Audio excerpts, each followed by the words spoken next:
Hello friends, welcome back to our channel Fintex Fusion. आज हम लोग आपके साथ जुड़े हैं जो फाइनेंस बिल 2023 आया है उसके रिगार्ड में डिस्कशन करने के लिए। तो हमारे साथ गर्वित हैं। तो गर्वित, आपका ओवरऑल व्यू क्या है बजट के ऊपर? देखिए, बजट बड़ा नॉर्मल है। जो इसमें ज़्यादातर जो देखा गया है कि ये इंडिविजुअल को दिखा रहे हैं कि हमने उनके लिए टैक्स बेनिफिट्स दे रहे हैं, बट कुछ ऐसा कुछ दिख नहीं रहा। बड़ा ही कंफ्यूजिंग बजट है और बड़ा ही एवरेज बजट है। इसमें सिर्फ और सिर्फ उन्होंने न्यू रिजीम में चेंजेस करे हैं कि कोई टैक्स पेयर है, उसकी 6 लाख या 7 लाख तक की सैलरी है या इनकम है तो उसको बेनिफिट है, वरना बाकी सब कुछ ओल्ड रिजीम जैसा ही है। तो इसमें मेरे हिसाब से ये बजट इट्स एवरेज। मेरे हिसाब से भी गर्वित, मैं आपके ओपिनियन से बिल्कुल एग्री करता हूँ कि इस बार बजट में बहुत सारी एक्सपेक्टेशंस थी, बिकॉज ये इस गवर्नमेंट का लास्ट बजट है उनके इस टेन्योर का। तो इसीलिए उनसे बहुत उम्मीदें थी कि वो कुछ ना कुछ नया चेंजेस ज़रूर लाएंगे। लेकिन उनका प्राइम फोकस जो है, अगर मैं डायरेक्ट टैक्स की बात करूँ, उनका प्राइम फोकस सिर्फ और सिर्फ न्यू रेजिम को प्रमोट करने में लगा रहा। जो भी चेंजेस आए वो न्यू रेजिम में ही आए। Old regime as it is same है जैसा पहले था। बट जैसा कि हम न्यूज़ में देख रहे हैं, उधर न्यूज़ फ्लैश हो रही है 3 लाख तक नील, 3 से 6 तक 5%। इस तरह हम बता दें उसमें कोई ओल्ड रिजीम की स्लैब वही की वही 2.5 लाख वाली है। जो दूसरी चीज़ प्रिजम्पटिव में इन्होंने कहा 3 करोड़ हम कर रहे हैं नॉर्मल के लिए, 75 लाख प्रोफेशनल्स के लिए। उसमें इन्होंने कैपिंग लगा दी है कि अगर आपकी टोटल रिसीट 5% से कम होनी चाहिए या 5% तक होनी चाहिए। तो मेरे ख्याल से ये एवरेज है। क्या कहना चाह रहे हैं आप? बिल्कुल गर्वित, मैं भी आपके साथ एग्री करता हूँ इस चीज़ में कि न्यू रेजिम को तो प्रमोट किया, लेकिन ओल्ड रेजिम पे कोई बेनिफिट नहीं दिया इन्होंने।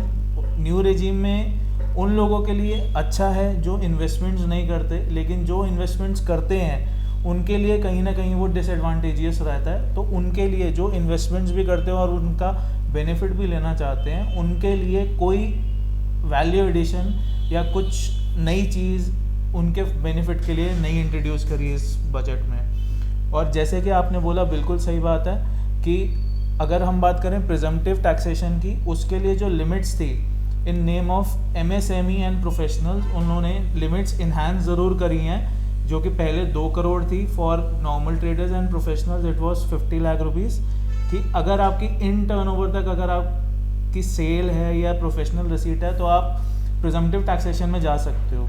लेकिन इस बार उन्होंने ये बढ़ाई ज़रूर है 3 करोड़ और 75 लाख की, लेकिन उसके अंदर एक कंडीशन अप्लाई कर दी है 5% की, जो कि I think majority of the tax payers या जो हमारे क्लाइंट्स हैं ये कंडीशन मिस आउट कर जाएंगे। तो देखिए, बेसिकली जो प्रिजम्पटिव ये लेके आए हैं जिसमें उन्होंने 3 करोड़ का किया है एमएसएमई बिजनेसेस को और 75 लाख किया प्रोफेशनल्स को, तो बेसिकली ये प्रमोट कर रहे हैं कि डिजिटल इकोनॉमी कि सब जो 5% उन्होंने कैपिंग लगाई है कि 5% से ऊपर कैश रिसीट नहीं होनी चाहिए। तो बेसिकली वो चाहते हैं कि सब कुछ या तो यूपीआई या एनईएफटी बैंकिंग चैनल के थ्रू सब कुछ हो, तो इसलिए उन्होंने वो उसको प्रमोट कर रहे हैं। दूसरी चीज़ जो आपने सही कहा, न्यू रिजीम और ओल्ड रिजीम में कुछ भी चेंजेस नहीं है।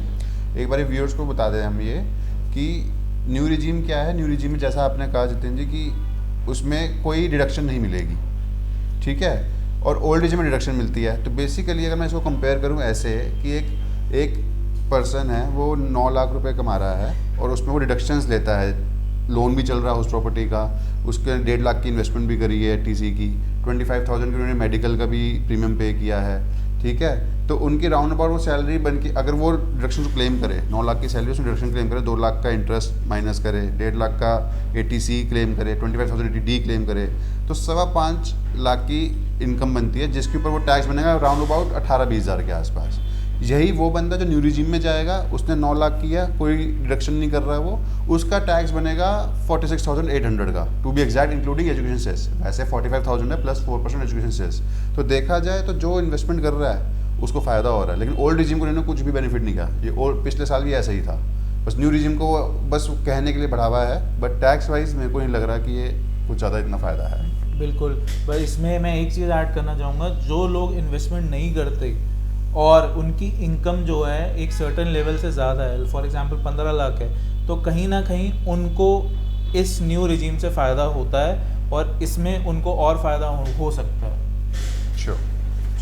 इसके अलावा जो बजट में आज प्रपोज हुआ है, जो सेक्शन 54 और 54F अगर आपको कैपिटल गेन होता है फ्रॉम अ रेजिडेंशियल प्रॉपर्टी या अदर देन रेजिडेंशियल प्रॉपर्टी, और अगर आप उस कैपिटल गेन के अमाउंट को किसी रेजिडेंशियल प्रॉपर्टी में इन्वेस्ट करते हो, तो आपको एग्जम्पशन मिलता है from paying tax on the capital gains from sale of residential property और any other capital asset. However अब इन्होंने उस पर भी कैपिंग लगा दिया है कि अगर आपको 54 या 54F में डिडक्शन लेना है तो आपको कैप लगा दी गई है 10 करोड़ की।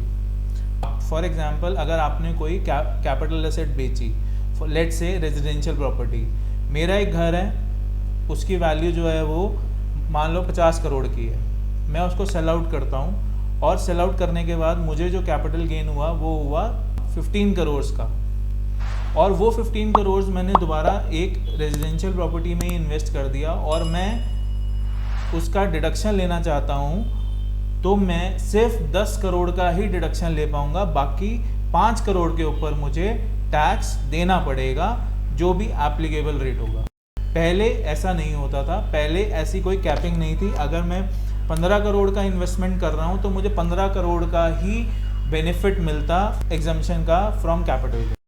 जतिन, इसी में मैं न्यू रिजीम के लिए और भी चीज़ें हाईलाइट करना चाहूँगा जो बेनिफिट हैं। जैसे कि पहले स्टैंडर्ड डिडक्शन नहीं मिलता था सैलरी क्लास को, लेकिन अब उन्होंने वो बेनिफिट भी डाल दिया है 52,500 का। लेकिन वो आपका तब है जब सैलरी, जो पर्सन है, जो इंडिविजुअल है, उसकी सैलरी 15.5 लाख से ऊपर हो, उसके लिए उन्होंने 52,500 का स्टैंडर्ड डिडक्शन डाल दिया, जो कि पहले नहीं था। दूसरा कि इन्होंने क्या पहले था, by default old tax regime होती थी, हमें न्यू टैक्स रिजीम के लिए ऑप्ट करना पड़ता था, बट अब बाय डिफ़ॉल्ट हम न्यू टैक्स रिजीम में फॉलो करेंगे, लेकिन और उसको ओल्ड रिजीम में जाने के लिए हमें ऑप्ट आउट करना पड़ेगा। तो इससे पता लगता है कि न्यू टैक्स रिजीम को ही प्रमोट कर रहे हैं। तो गर्वित, इसमें एक चीज़ और देखने वाली है कि इस बजट से पहले ये उम्मीद लगाई जा रही थी कि एक 1 पेजर रिटर्न आएगी, सारे रिटर्न्स को वो रिप्लेस करेगी, ease of filing of return होगा, लेकिन इस बजट में उसके ऊपर भी कोई बात नहीं की गई है।